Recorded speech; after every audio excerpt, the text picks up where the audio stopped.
I really believe that Donald Trump is going to turn around. You always get shocked when I say things, Joy. I really believe that Donald Trump cares for only himself.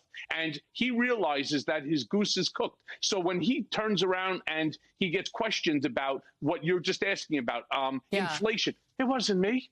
It was Alan. Wow. It was my accountant. It was the appraiser. It's never Donald. Did Donald Trump's son-in-law, Jared Kushner, sing like a canary before the 1-6 committee? Welcome into TYT's Overruled. I'm your host, legal analyst Adrienne Lawrence. The 1-6 committee interviewed former White House aide and Trump's son-in-law, Jared Kushner, for more than 6 hours on Thursday about the attack on the U.S. Capitol and the events leading up to it. The 41-year-old voluntarily agreed to speak to the committee via virtual appearance. Now, a 6-hour-plus interview is one of the longest interviews I think that we've ever heard of before the 1-6 committee. So let's chat about what that length suggests. Jared Kushner meeting with the 1-6 committee for more than 6.5 hours suggests that Kushner may have had a lot to say to the committee, or the committee had a lot of questions, or perhaps both. Remember, although Kushner is an attorney, he was not acting in his legal capacity when he was an aide to Trump, so he can't really pull that attorney-client privilege card like a number of Trump's consiglieres have done, albeit seemingly unsuccessful, a la John Eastman. Also, we know that executive privilege wasn't really on the table. This is per the White House.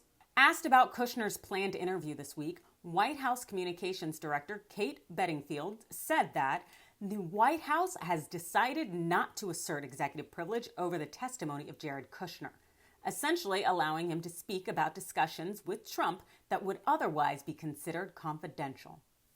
Kushner, however, could have pulled that Fifth Amendment card asserting that he had a right against self-incrimination, but that's basically a death knell for any witness before the committee at this point. And also, why would you want to assert the Fifth if you did nothing wrong?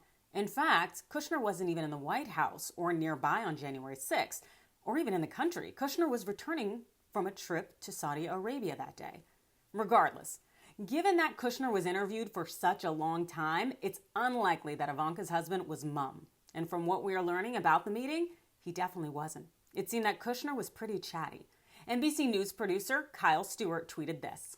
New in his virtual meeting with the January 6th Select Committee today, Jared Kushner was cooperative and very friendly, according to a source in the room.